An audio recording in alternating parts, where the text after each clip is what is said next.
Welcome to the Toffee Blues, your source for all things Everton, and welcome to another exclusive Toffee Blues interview where I'm pleased to be joined by former Everton and England defender Joleon Lescott. Welcome to the show, Joleon. How are you doing? Yeah, good, thanks. Thanks for having me on. You're more than welcome, mate. It's great to see you. How are you doing at this time? Obviously, it's a bit weird and everything going on. How are you getting on and what are you getting up to in this sort of lockdown period? Yeah, it's obviously difficult for everyone, but I'm fortunate enough to have some space and outside for the kids to kind of roam, and which is a massive help. Obviously, the weather's been good as well, which is key. I think it would be a lot harder if you wasn't able to even take that hour outside to exercise. But yeah, we're just kind of getting on with it as everyone else is, and making sure the kids are safe and well. It's brilliant. And of course, like the Garden Street, you say you're keeping fit as well, which is great to hear. Obviously, I think you're a coach now, aren't you? Yeah, I've been doing a little bit of like coaching, like mentoring. It's not actually grass-based coaching to what you may think. My role involves a bit of travelling, so it's not like I spend every day on the actual grass. But yeah, I enjoy keeping fit, not just for the physical aspect, but the mental as well. Like it just kind of encouraging me to eat a little bit better and stay more active, really. I'm in the same boat, mate. I can agree with you on that. It's but obviously you're back at Manchester City doing that, aren't you? Yeah, so there's a team of us that kind of helps and manages the players that would be sent out on loan.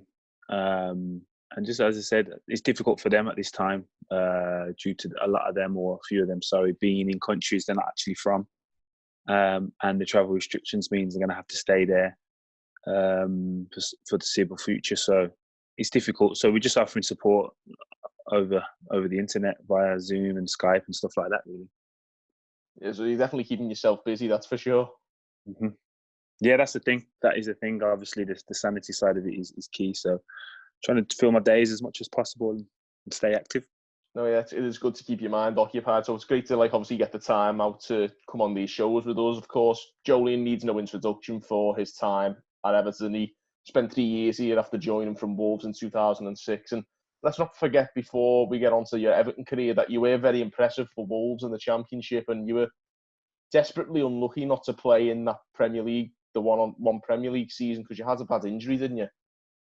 Yeah, so kind of contracted that injury just before the playoffs. So it was like the penultimate game of the season. Had an accident in training, and then obviously injured my knee. And at the time, wasn't aware how serious it was, or how serious it was going to be, kind of throughout my career. So it was painful. Had to miss a week, and then was told to get through the playoffs. And obviously did that. We got promoted, and then I was due to have the operation the week after, which I was always scheduled to have an operation on my left knee anyway, which was a lot simpler procedure. But obviously that was always going to happen, but I was going to have the right knee done as well when I got injured. So obviously went into the operating table, came out, and both legs were bandaged up, casted up, and I was in a wheelchair for a few weeks. And as I said, that was when I was told that how serious my right knee was. And as I said, going into the operation, I was led to believe that the left knee was a bit more serious, and that wasn't too serious. But the right knee was kind of a simple procedure, but that wasn't the case. It certainly kept you out for the whole season. I don't think you played at all in the Premier League with Wolves, did you? Yeah, that was the thing. I was came out, and then I was told the rehab would take for my right side 6 months. I think it was 6-7 months. So I was due to be fit in the December of the Premier League season. The left knee was kind of straightforward. I was due to take part in pre-season, but medicine not being what it is now, and facilities and knowledge and detail, the information provided to me then wasn't great. So literally, I was told the date I was told I was going to be fit 2 weeks before that, I was told to kind of then start running on a treadmill. And literally the first day back into training, I had a reoccurrence of the same injury. So then I needed to kind of have another operation to make sure it would heal properly. But by then, I did my own kind of research to find out who was the best at doing them operations, and not only the surgeon, but who offered the best support and structure after that. But also we had a new, he was a junior then actually.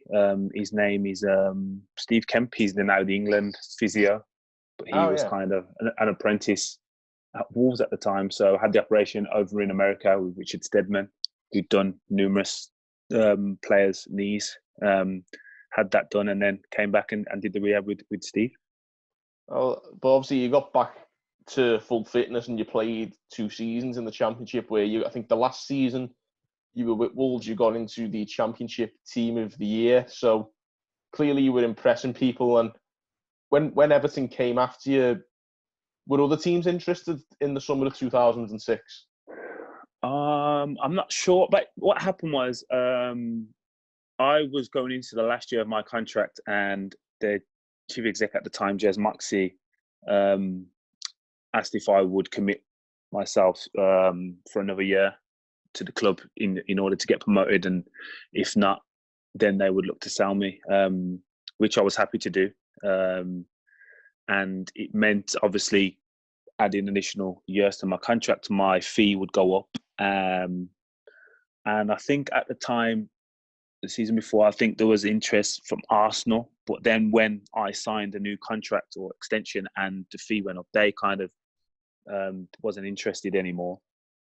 And then obviously, I think over the 2 seasons, David Moyes or Everton watched me 53 times, I think it was, between them 2 seasons. That sounds like David Moyes in a nutshell. He is very, very meticulous, wasn't he? Yeah, as I said, and obviously rightly so. I was coming from the Championship, so it's not something you could say it's definitely going to be a success at the club. So I understood that, but I was confident that my playing time was like equal to anyone kind of at the Everton. So there wasn't in terms of fitness, I'd proven that with my game time, but I'd also believed in the quality I had, that given the opportunity I could learn from the likes of David Moyes and Alan Irvine, and obviously then progress and play with players that could enhance me. Well, I was actually going to ask that next. Obviously, you were coming into a team with a lot of players who you could have learned from, like the likes of Alan Stubbs and David Weir. I mean, you have to unseat those guys first. And what was it like having that kind of competition for places when you arrived at Everton?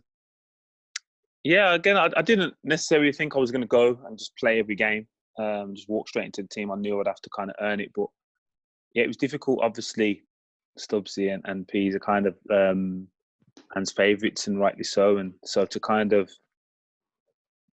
challenging them and trying to get them out of the team was going to be difficult. They were massive characters in the dressing room as well. So it was, I knew it was going to be challenging. And it was hard. I'm not going to sit here and say it was plain sailing. I hadn't moved away from home before. This is the first time I was kind of living away from close friends and family. So there was times when it was difficult, but I enjoy the challenge. I enjoy training and playing. So as long as I was given a fair opportunity, I believed that I could play in that team. Obviously, you were speaking to John from the Toffee Blues recently by message, and he said that you had a funny story about your other centre-back partner, Joseph Yobo. Do you want to shed some light on that? Oh, yeah. Joseph, it was funny because of I'd signed and I'd trained a couple of days.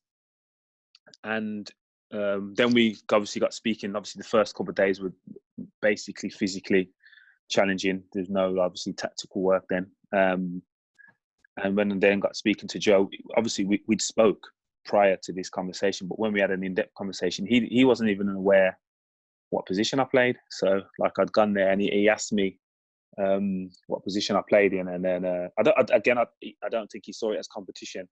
But he was just surprised that I was a centre half and we were signing someone, and I was like, yeah, I'll play at the back. And same with Mikel, again, both being foreign players and probably not watching the Championship back then. They were just like kind of unaware of what position I actually played in. I think, well, to be honest, I was the same. Obviously, I'd never seen obviously you never got the opportunity to play in the Premier League with Wolves that season, so I didn't actually know where you played on the pitch when you arrived. But obviously you were a centre-back by trade, but moving on, your first ever game at Everton, you played at left-back. You came on against Watford. You replaced an injured Nuno Valente, I think. You came on at left-back, and I mean, you were making your debut in not your natural position. I spoke to the guys from the Blue Room last year. I think you spoke to those guys, great guys, Matt and Dave Downey. Yeah. And yeah, apparently a fan after the game gave you a hard time. You must have thought, what have you let yourself in for here? Yeah, that was the thing. Again, I'd never played there. I've never trained in that position. So it was totally new. Obviously, it probably not helped, but the only probably saving grace is that in the greatest respect, it was against Watford, and they'd obviously recently been promoted. So that was, for me, a level team that I felt I could compete against. But yeah, playing left back was hard. Just being in that position and trying to assess the distances and stuff was obviously totally new. It was something I wasn't prepared for. Going into that game, it wasn't mentioned that would be a possibility, but as you say, them things happen. And I think 70% of my games for Everton were at left back. To be fair, it was a high percentage of games I played at left back. So again, it was hard to take because for me, as you said, my trade was centre half. I believed I was signing to play centre half. And also I had ambitions of playing for England. And at that time, we had Ashley Cole, who for me is the greatest ever English left back. So to kind of dislodge him was going to be difficult. Yeah, it was obviously a challenge, and then you have to play left back for most of the first 2 seasons, I think you did. But obviously you were brought in to play alongside. Originally you played next to Joseph Yobo for the early stages of that season, I think, and I spoke to him a couple of weeks ago when he said he spoke very highly of you. He named you as one of his best centre-back partners. I think I really enjoyed that season when you and Joseph played together at centre-back. You were almost ever present, the two of you, that season. Yeah, it's good. As I said, there's no one that kind of I didn't enjoy playing with, but yeah, Joseph was obviously he had the Premier League experience already there, so I was learning from him. But yeah, he was good to play against. It was the case of, as a centre half, you need to be able to rely on your partner, and I felt I could do that with Joseph. It wasn't a case where I felt he was kind of playing for himself and trying to expose me or any of the back four. So yeah, no, it was good to play with Joseph. Yeah, definitely. And obviously, during that first season, I think we got a UEFA Cup place. We finished 6th. It was a pretty decent season, and between yourself and your fellow Brummie Lee Carsley, you made the most appearances that season. You played 42 games. Yeah, Cars was a massive help. Like, I didn't really know. I knew of him. I didn't really know him that well before joining, but going there, he kind of helped me instantly. He took to me. I took to him. I don't know if you've had the pleasure of speaking to him, but he's one of the most funniest men I've met in any, not just in football, just anywhere. His humour is so dry, but it's so funny. I have heard that. I mean, I've never had the opportunity to speak to him, but I've heard that he is a funny character, and obviously being another Birmingham lad, obviously he must have helped you settle a little bit, like a bit of a home comfort almost.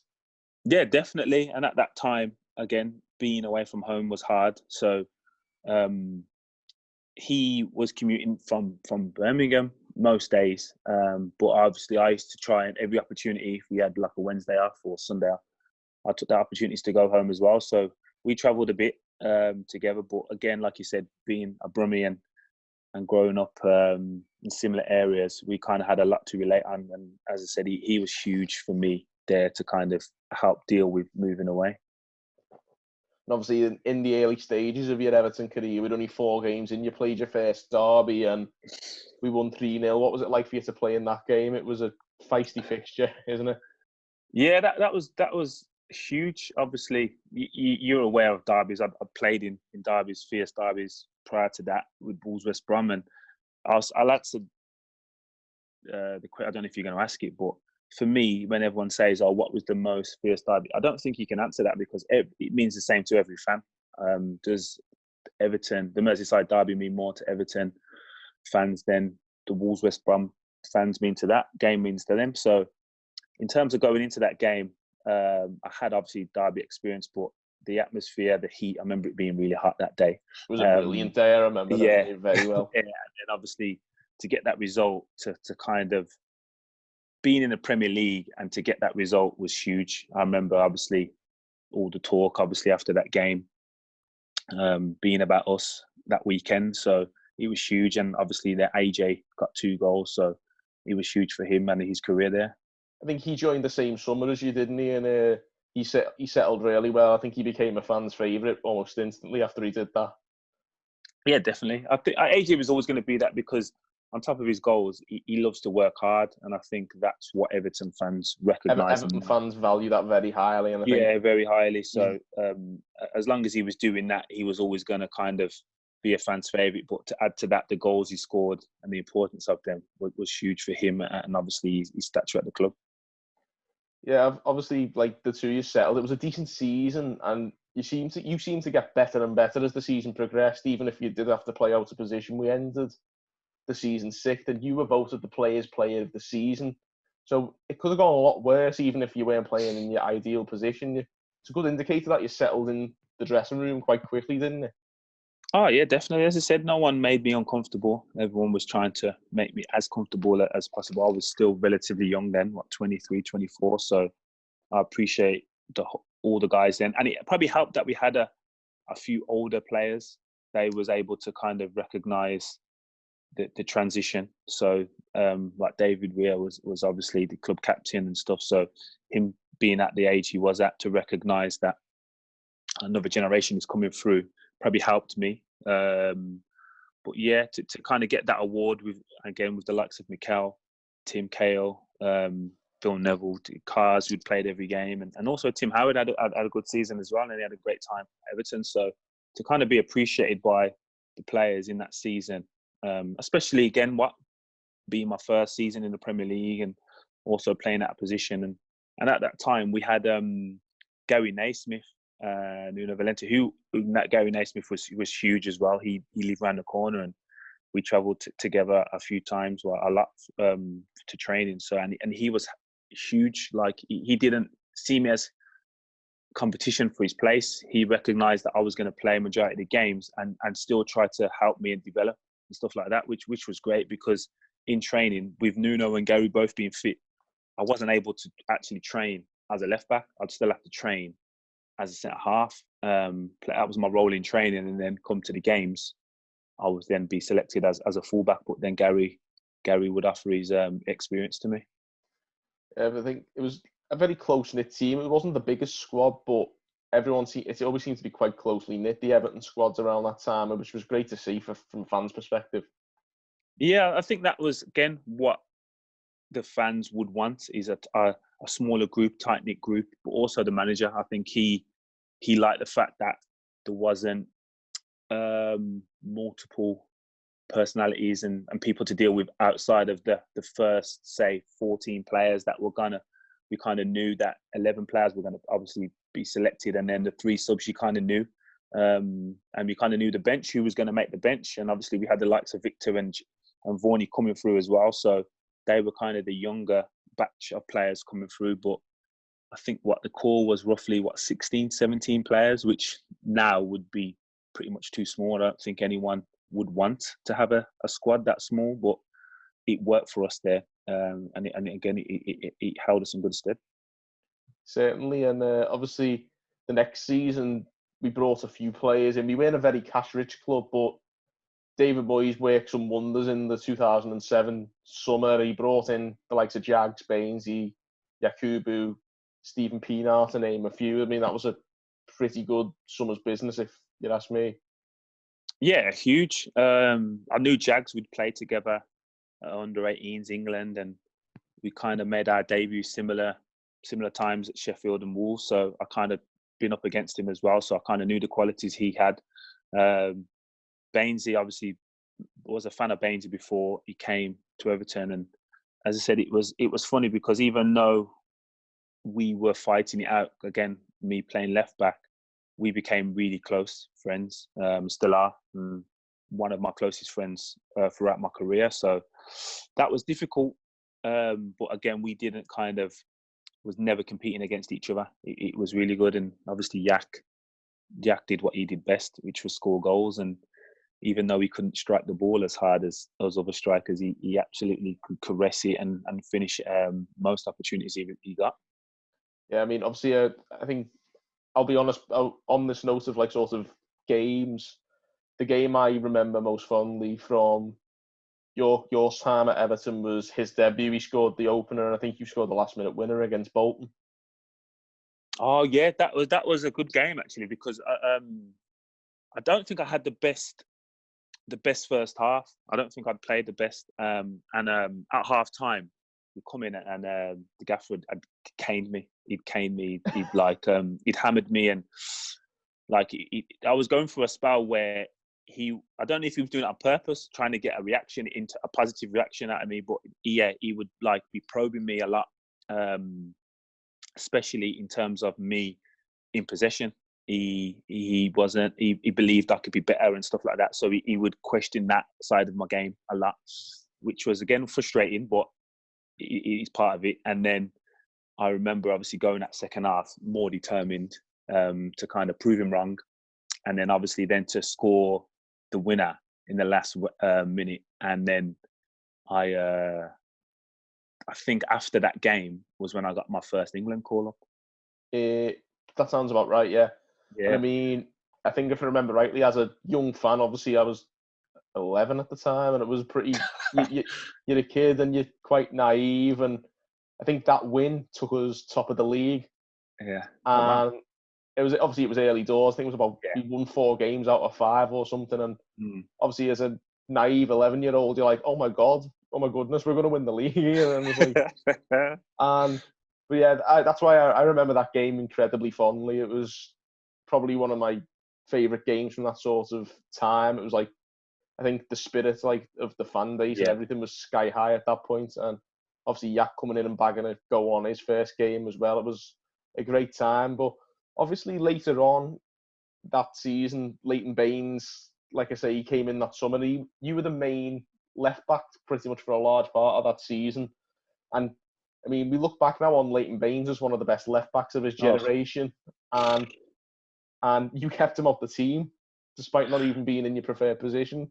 It was strange because the conversation was had before, and Baines knows about this conversation. We was on tour in America pre-season, and we were playing a team. There wasn't even a professional team, but it was just a game we had at the training ground whilst training in America, and I wasn't playing. Obviously, it was just rotating the players so we get minutes. We were losing 2-0, I think it was 2-0 at half time. So then we were just changing the team anyway. So I've come on left back, and I've gone forward once, set up one, gone forward twice, set up 2, which 2-2. And as we're running back, bearing in mind, I'd had a conversation with the gaffer in a close season to say, when I come back, am I considered to be a centre half or a left back? Because I want to know. And he was like, said it's going to be centre half. I said, perfect, that's fine. So that game happens. I set up 2 goals. And as funny, as we were running back to the halfway line, Lee Carsley's grabbed me and said, you know you're going to play left back this season now, don't you? And I was like, don't say that, Cars. Literally, that's him typically all over, like kind of banter all the time. And then after the game, the gaffer pulled me and gone, do you mind playing left back this season? I was gone, yeah, I do, gaffer. He's gone, I can sign a left back, but if you tell me you want to play there and you're happy to play there, I won't sign him. And that's be that. I said, to be fair, gaffer, I don't want to play there. Like, that's not my best position. I'll play there if you tell me to, but it's not something I want to do in terms of my career. So I prefer you to sign their left back.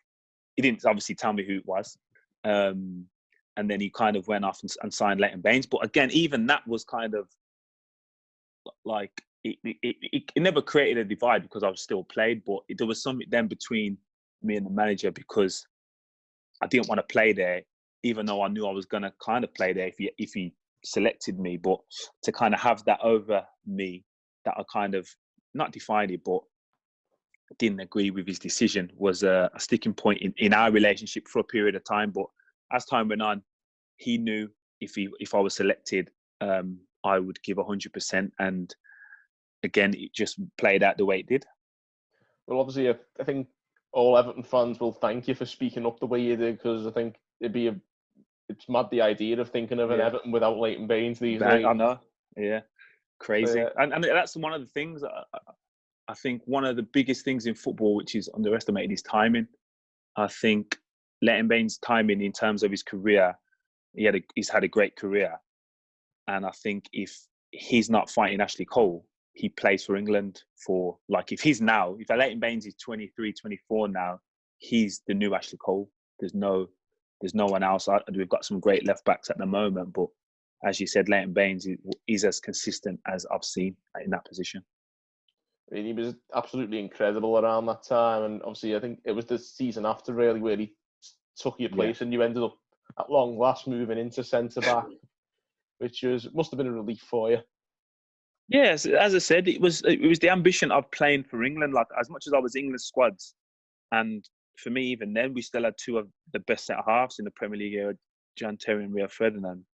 But competing against them was going to be easier for me because that was my best position as well.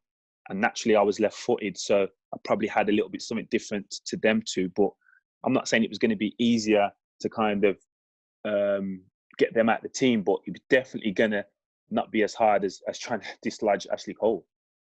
Yeah, I think that's a tough challenge for anybody. Even, like you say, Leighton struggled to do that, which says it all, really. And I think, despite everything, obviously, I think your flexibility in terms of positions meant you played the most out of everyone in the second season as well, 54 games. And which the most interesting part of it all, you scored 10 goals that season. I mean, was finishing in set pieces something you worked on in training, or was it just a case of instinct, being in the right place at the right time? A lot of it was instincts, but I've mentioned this on previous talks. Before I joined Everton, Glen Huddle, who for me was my best manager coach, used to have me doing finishing sessions.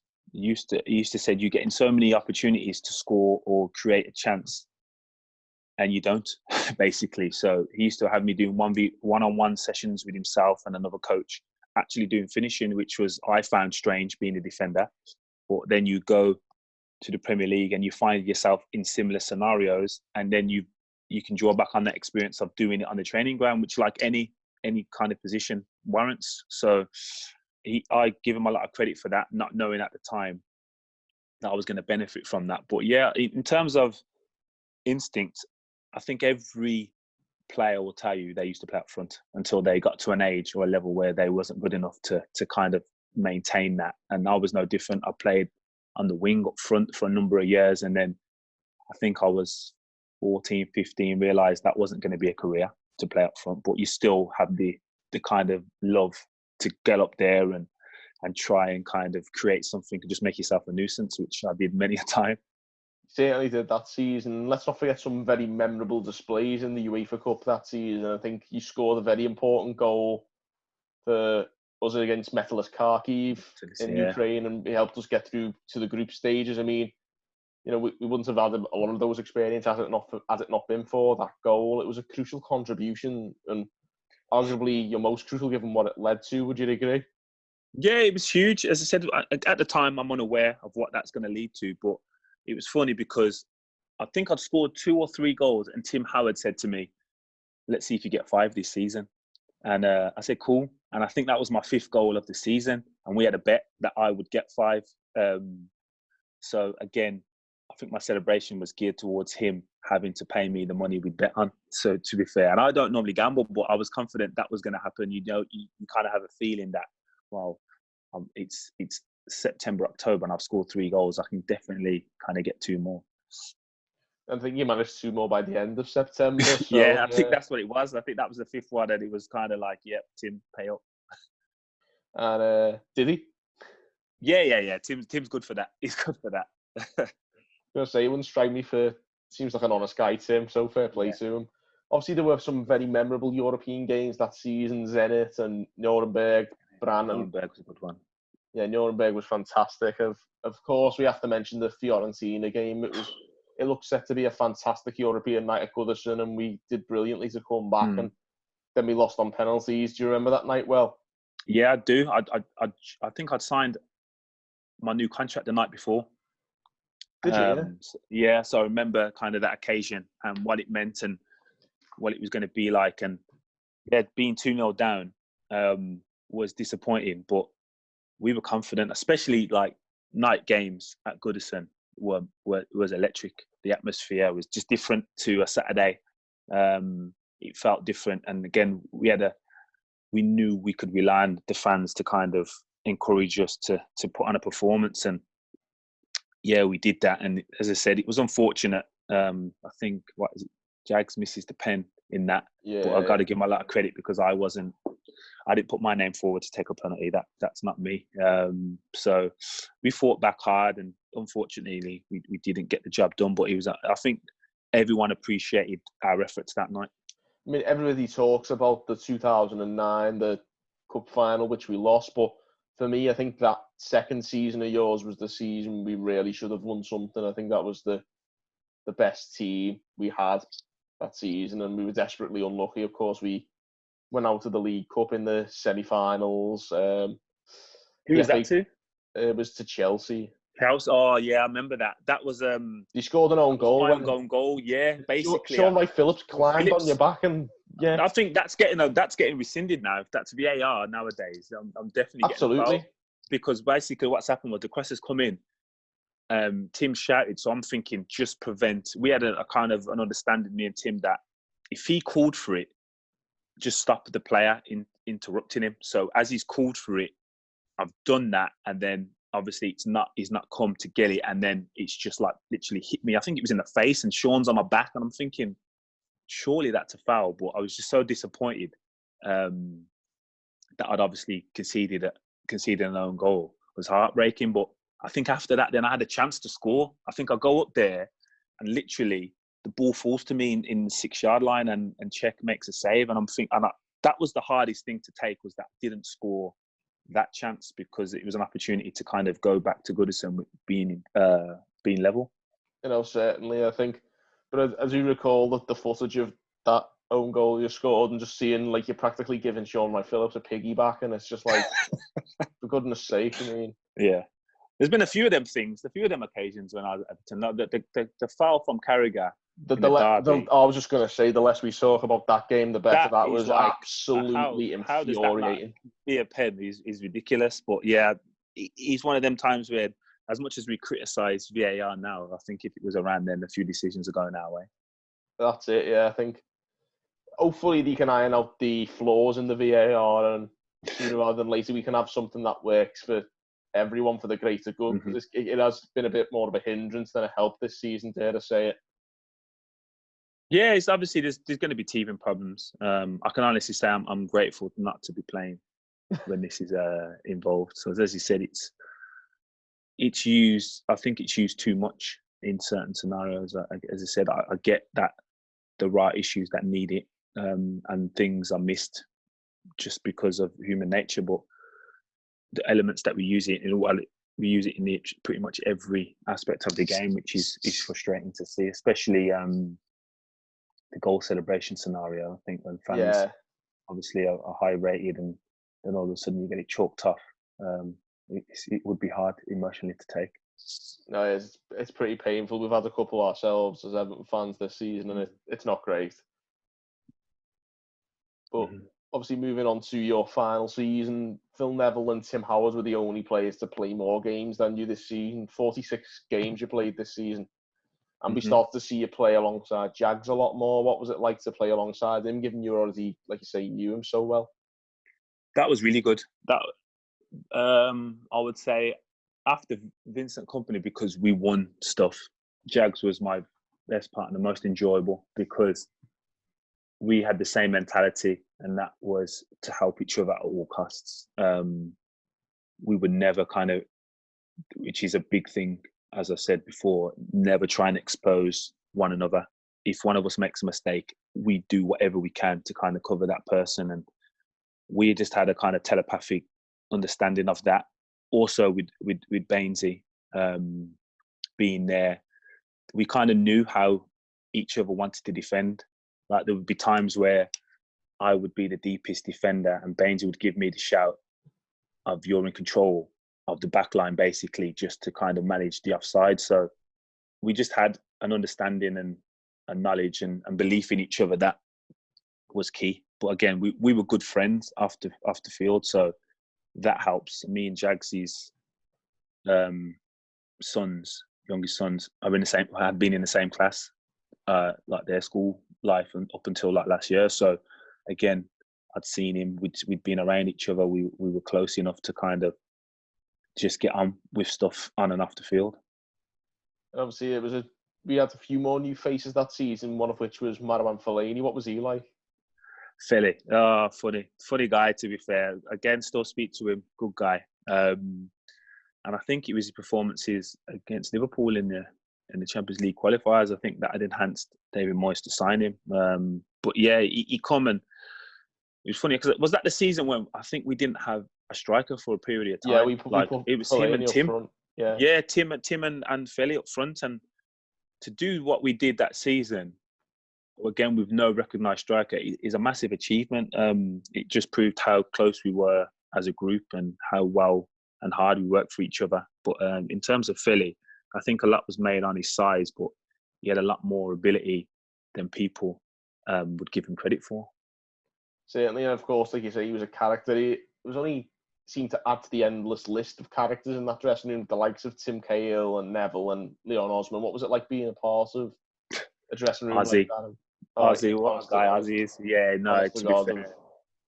I've heard some stories. Yeah, I can't reveal some of them stories, but no, in terms of Ozzy, Everton fans will know because they've seen him. But honestly, one of the most naturally gifted footballers I've seen.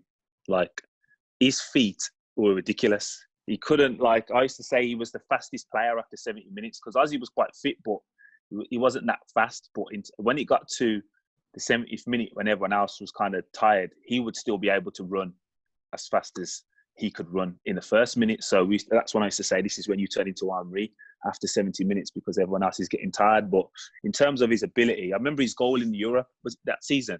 I think it won goal of the season. Oh my goodness, yeah, the one against my God. Yeah, ridiculous goal. You must have had the best view in the house for that one. Yeah, it was, as I said, it was just like this passing move and then it went to him and then, yeah, Ozzy. But in terms of his ability, naturally gifted.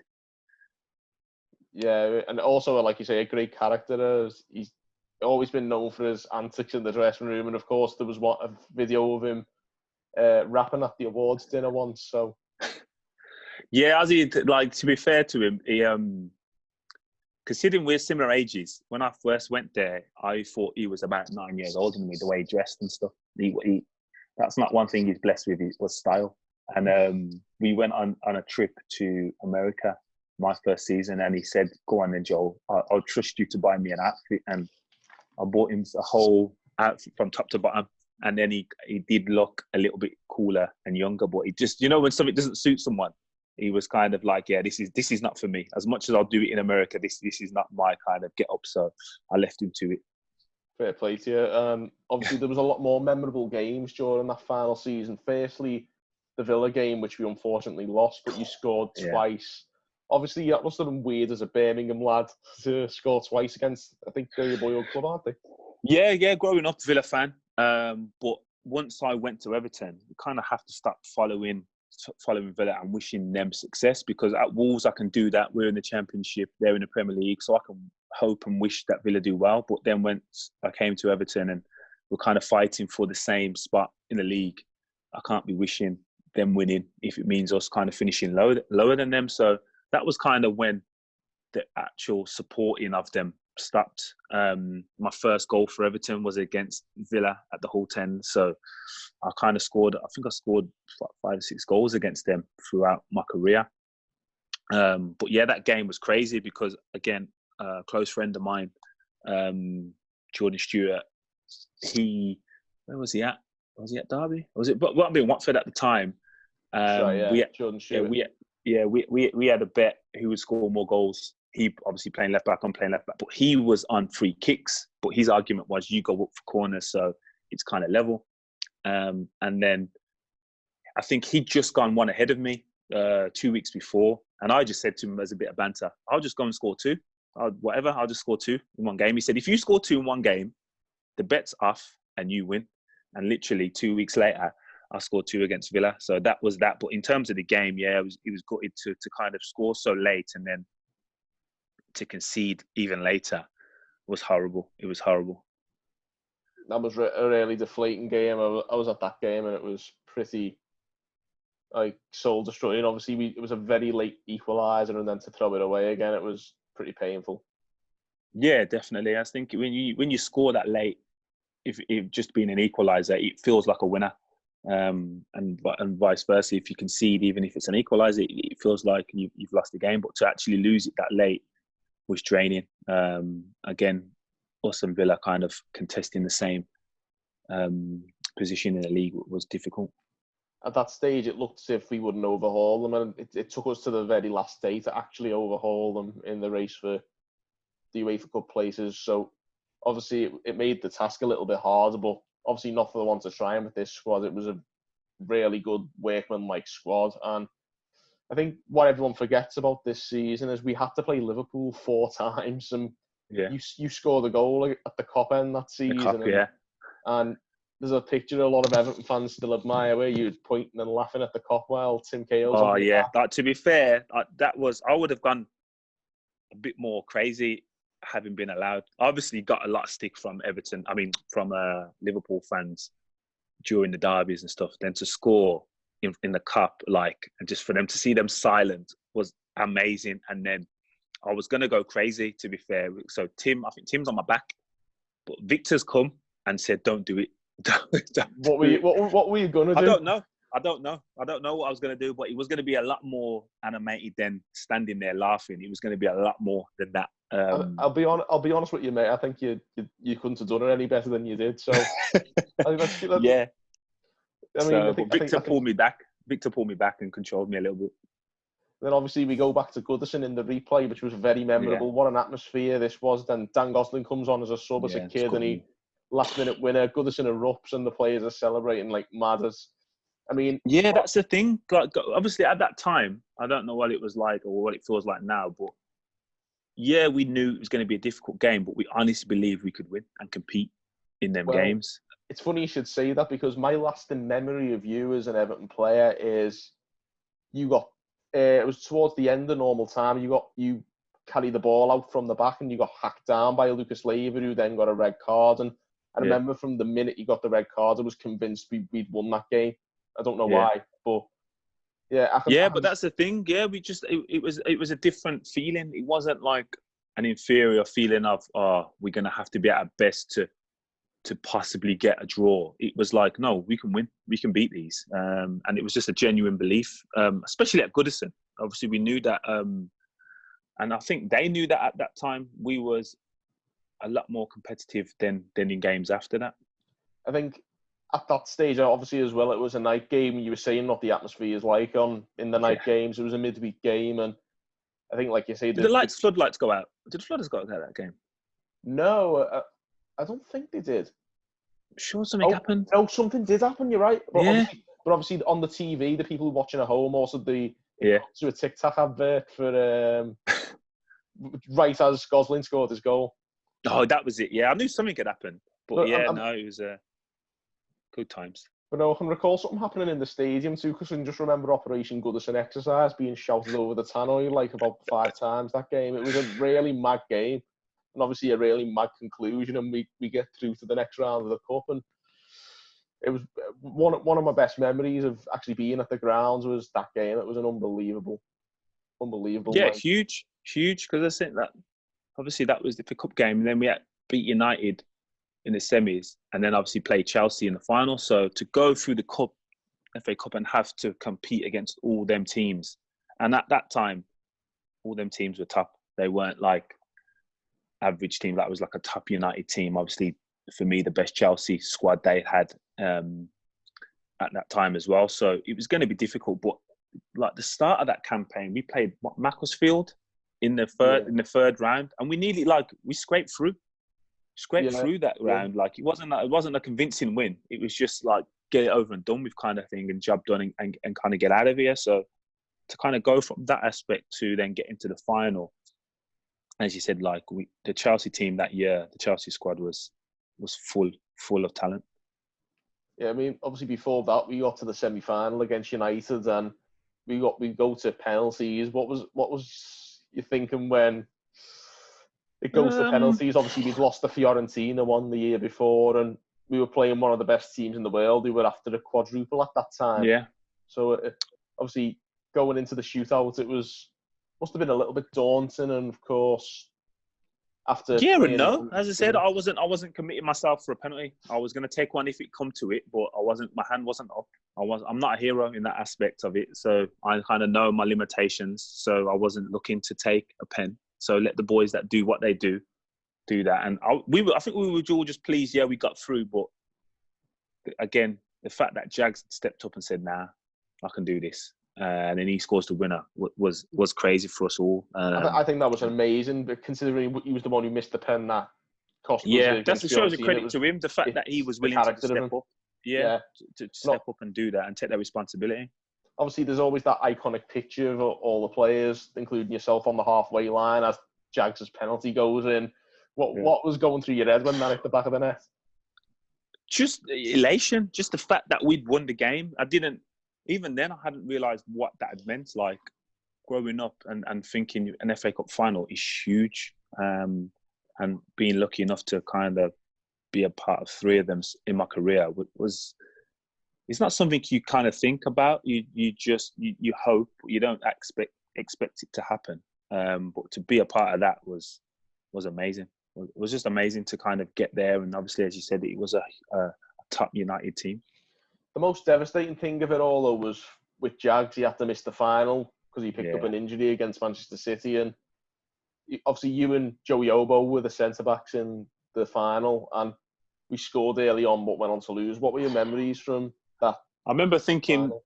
I remember scoring that early, but not once thinking, yeah, we're going to win. Like, we've won this game. Not that we're not going to win, but not that we've won it. Like, I remember when them restarted the kickoff, they literally kicked it off like they were starting the game for the first time. And I'm thinking, that is a different level of composure. That is, I'd be, if we just concede, I'm thinking we'll probably go a little bit more direct straight away and then try and be a bit more anxious, where they were just like, no, this is what we set out to do. Let's just do it. But we believed that because we were a hard-working team and we wasn't free scoring. So we prided ourselves on being tight and stuff like that. But with the quality they had, we knew they would create chances. And I think that was the difference between that team, their team, and others, all great Premier League teams. They had the capability of, if needed, but let's put it in the box, and we've got Drogba to kind of dominate defenders, which he's done his whole Chelsea career. So, yeah, it was hard to lose that game, but yeah, we give as much as we could. I think it was one of those. I think we accepted at the time, but we'd done brilliantly to get there, given the state of affairs we had with the likes of Mikel Arteta was injured by then, Phil Jagielka, like we say, was injured, Yak was injured, Victor Evanchini was injured. There were four of the main first team players were out with serious injuries, and because that was the year Victor got injured at Newcastle, right? Yeah, it was Mikel as well at that same game. The same game, Mikel done his cruciates and had to get stretchered off, and then there was a revolting tackle on Victor. It was one of the worst tackles I've ever seen. Yeah, it was. So yeah, as I said, that was difficult because, like you've said there, all them players featured for us every week. So yeah, it was tough. Obviously, it was tough to take. And moving forward from the final, obviously the next summer there's this interest and speculation from Man City for you. When did you first hear about the interest from City, and how did the bids come about?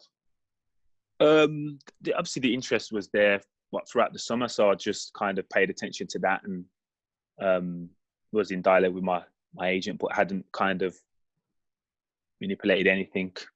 Just kind of like let it happen and see. There was no bid, so there was nothing we could do. And then I came back, had a chat with the manager, and he said, "There's nothing's came, so continue as normal." I said, "That's fine."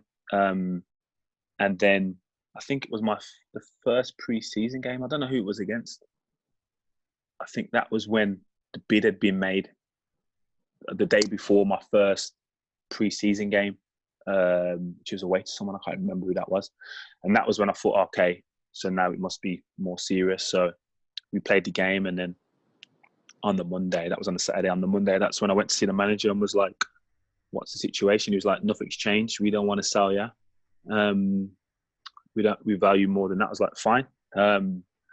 Cool, kind of left it. I think the bid was increased. And then I kind of made the decision I wanted to leave. I think we got on tour, we come back, and I think I had a conversation with my agent the day before we were due to fly back. And he said, you kind of need to make the decision of what you want to happen now. And I was like, okay then. So on the way back, obviously thinking about it, I'd spoken to people I trust in my circle before the flight, then made the decision on the plane. Thought, you know what, I want to leave. So again, we had a day off when we got back. The day after that, I went in and said to the manager, like, this is it. I kind of want to leave. You've said to us in the past that if a player comes to you and says they want to leave, you would let that happen. Obviously, he wasn't happy, understandably. And kind of, it was just going back and forth. And then I went, there used to be an international game before the start of the season. That's right, yeah. So I think it was Holland we were playing. And obviously I'd made the decision to I wanted to leave. So my agent advised me to put a transfer request in. And he said, this will kind of dictate how it's going to look. So basically he said, if they decide not to, especially being Everton and Everton fans, if they decide not to release that, you're not going to go. Because if they release that, the fans are aware of that, that's not going to be the greatest thing for you to be playing for Everton whilst saying you want to leave. So I was like, okay. He said, so are you willing to do that? And I said, well, if they don't want me to go, then I know it's genuine. So we'll pull it in. If nothing comes of it, then cool. If it does, then hopefully I get the outcome I want. And that's to leave. And again, it was nothing against Everton or anything in particular. It was just the fact that I believed at that time in my career, Man City were geared to win the league more than Everton were. Their ambition was to that match mine, and they believed they could break into the top four tier of the Premier League sooner than Everton were willing to do that. And as I said, that happened. I put a transfer request in. It got released, and my agent said, "Well, I'm confident now if the things happen the way they should, you'll leave." And then me and David Moyes obviously had a few more discussions. And then I think it was a European qualifier. There was a game that I think the day before I was told I wasn't allowed to train with the team. So that was kind of when I realised that this could be my last session, my last few days at the club. Yeah, I remember the game against the team from Czech Republic. Yeah. Yeah, it was hard. That was the only thing that was hard, was that I came to the game knowing this could potentially be my last day. And I wasn't allowed in the dressing room. I wasn't allowed to say good luck or anything to the players. And that was hard because, again, it might be the last time I see them. And there's obviously staff that work at Goodison that don't work at Finch Farm. So having been there 3 years and not being able to see them and say goodbye was hard. But as I said, you kind of know that's part of football. I think it was a difficult time for Everton. I think for me as a supporter, that was the point where I realised that we weren't going anywhere.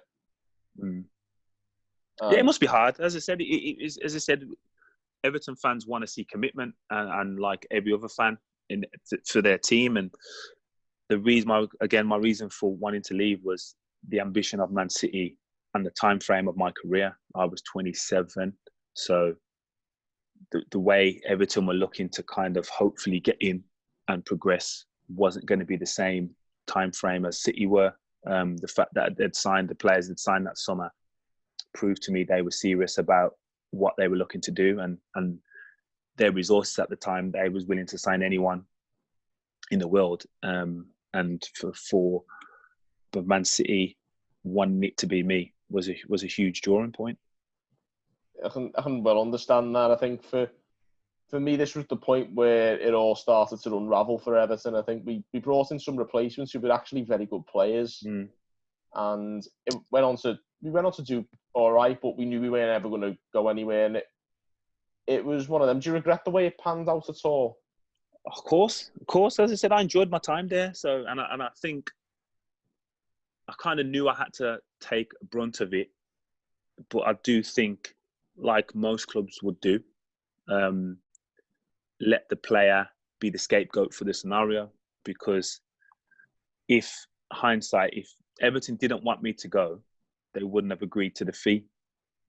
That's any kind of walk of life. And what clubs only let players go when they're happy with the fee they're receiving. And that was the case.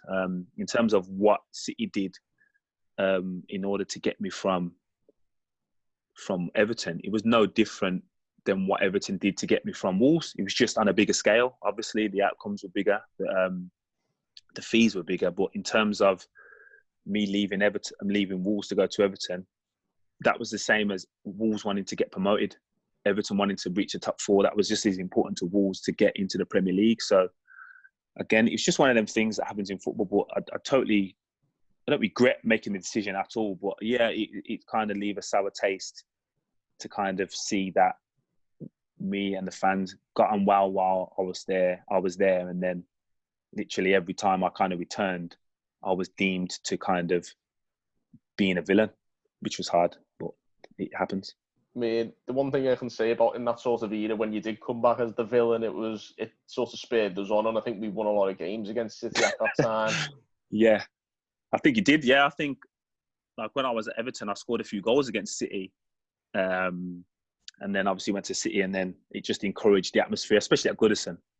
It just enhanced the tension and everything there. So, which is not something no one wants to do. No one as an opposition player wants to play in an angry Goodison. That's what I'm saying. Everyone says. Yeah. So to kind of be the reason for that wasn't great, but again, it's part of it. I think after leaving the club, and obviously your relationship with David Moyes and the players, did any of that change? Did anybody take the transfer request the wrong way? The players, no. I think there was an issue with me and David Moyes for a while. Just I think he took it, maybe I took it personal as me wanting to leave him or leave because of him. That was never the case. But obviously since that time, we get on, we speak. I have a lot of respect for him. Hopefully he's the same with me. So I get at the time it was difficult for all parties. But again, we're all adults, we're all grown men, we're all in football and know them things happen. So in terms of the lads, no, I still believe I could speak to any of them, and then none of them kind of hold any grudges. I think the only one possibly for a short period of time was Sean, the kit man.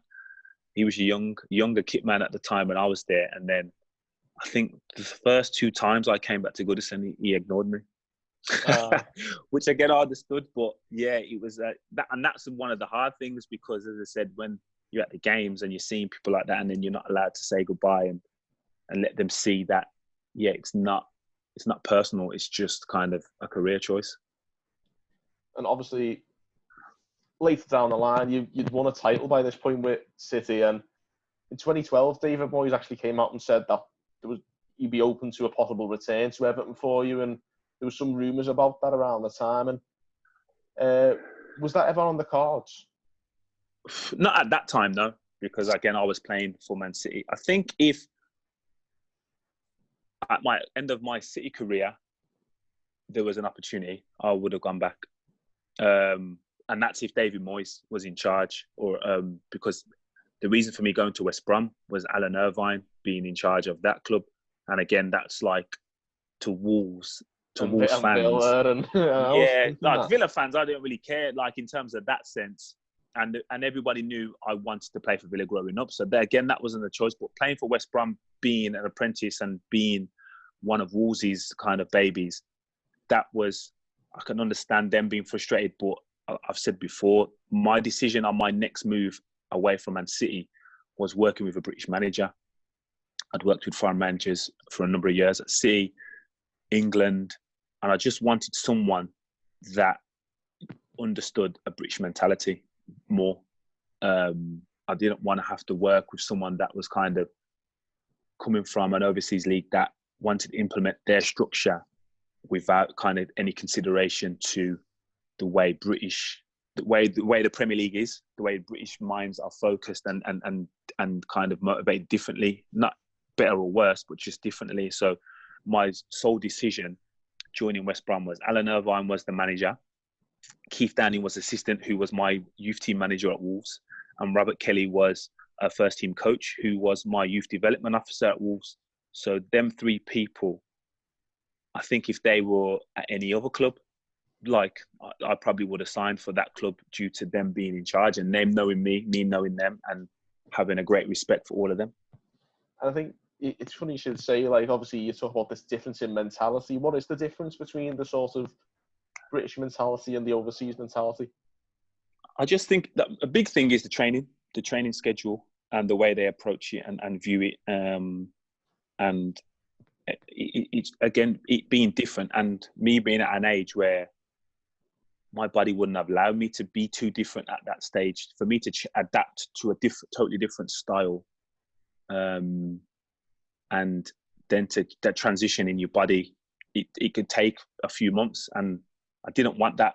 Not that I couldn't have done it. I just wanted to enjoy it more, going in every day and enjoying the kind of training and knowing if we say this is the schedule for the week, that's a schedule for the week. We kind of being aware and all that stuff really. As I said, it was a career choice in terms of happiness more than anything else. I wasn't going to move too far due to the fact that my kids were settled. I didn't want to move house, but all the other stuff was that reason really. So obviously the FA Cup final was undoubtedly the pinnacle of your Everton career, and after we lost that final, David Moyes said that he thought it was only a matter of time before Everton ended their wait for silverware. Of course, it's 11 years later and there's still been no trophy for Everton, and actually it's this week. It will have been exactly 25 years since we won anything. Are you surprised that Everton have continued to fall short since you left? Yeah, definitely. I think not since I've left, but I just think I've won something in that time.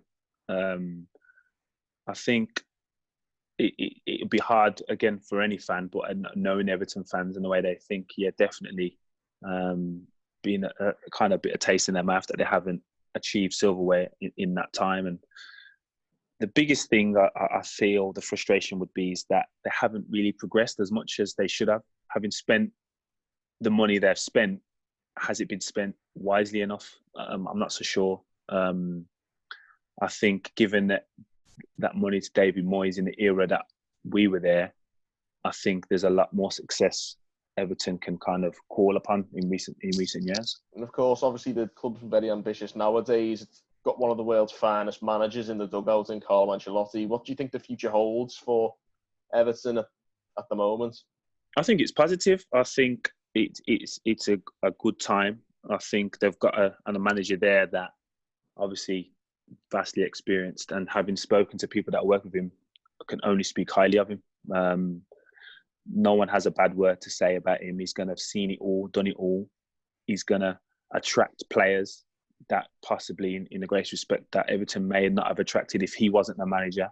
But it's hopefully only good times for them and him. As long as I've still got friends and they're part of that squad and part of that team and that work at the club, I'll continue to wish them success. Fantastic. And of course, what's the future hold for yourself? I'm not so sure yet. I'm enjoying doing different roles, the punditry, the kind of mentoring at City. I'm enjoying doing different things, but I'm recently going to kind of try and re-educate myself on other aspects of football and other areas. So hopefully there's an opportunity for me in years to come. Well, good luck anyway for the future. And of course, we're just going to finish with some quick-fire questions. Firstly, Yeah. the best Everton player you played with? Ooh. Mikel Arteta. Oh, I don't know. Stephen Pienaar was good. But yes, Mikel. I think you edited a lot of his corners in, so I think that's a good Yeah. shout, to be honest with you. I think that's a good move. Of course, do you still watch Everton, sort of keep an eye on how they're doing? Yeah. To be fair, if as I said, I have a look at the team sheet, and then if the game's on, I will do. I don't watch as much football as you think. My kids play on the weekend, so like they are first priority. Goes on, yeah. Over any That's game. great. Over any game. That's great to hear. That's really nice. And what was your best memory of your time at Everton? Ooh. I would say, for some reason, Nuremberg game. I don't know how many fans we had there that game, but that away game, Victor scores a mad goal as well. Like he ran down the line. I think that was when he kind of realised how good he should be. But yeah, that was a massive game. That was a big memory. But also the semi-final against United. I think that obviously we talk about that picture on the halfway line. And it was like iconic moments, and it's just a shame that we couldn't have achieved more from that point onwards. But finally, before we finish, you have a final message that you want to say to the Everton fans watching about your time at the club? Just that I really enjoyed it. And again, apologies if anyone felt disrespected towards the way I left, but that was never the intention. It was just a personal decision on my career. And as I said, I don't regret making that decision. I've seen Everton fans since it's happened, and I kind of feel the longer it's gone on, the respect levels have kind of matched up again. And as I said, Everton played a massive part in my career to getting me to where I ended up. And obviously, that's probably a nice way to end it, of course. Literally, I think that it's great to see that the wounds are healing. I think that's probably what the best way of putting it. I think it's good to see that you're getting back involved. Obviously, you've already done a lot of content with a few other fan channels as well, so it's great to see you getting back involved with the club. And of course, you're still involved with City as well. So clearly, you've got a bright future ahead of you in the coaching role, and obviously we see it a lot. Fingers crossed. Well, best of luck anyway, and it's been brilliant reliving some of those memories, Jolie. It's been a great time for the club, and I have some fantastic memories from the 3 years that you spent here, and I'm sure a lot of other fans remember those years as fondly as I do. I appreciate it. Thank you. And this is the end of our show. As always, to our viewers, get involved. Let us know below your memories of Joleon Lescott as an Everton player and of that amazing sort of 3 years as a whole too. Lots of great memories. Of course, if you enjoyed the show, give the vid a like, and if you want to see more great Everton content, subscribe to the Toffee Blues YouTube channel and give us a follow on Twitter at Everton Newsfeed. All that's left for me to say is thank you so much, Joleon Lescott, for joining me on the show today. No problem. Cheers, James.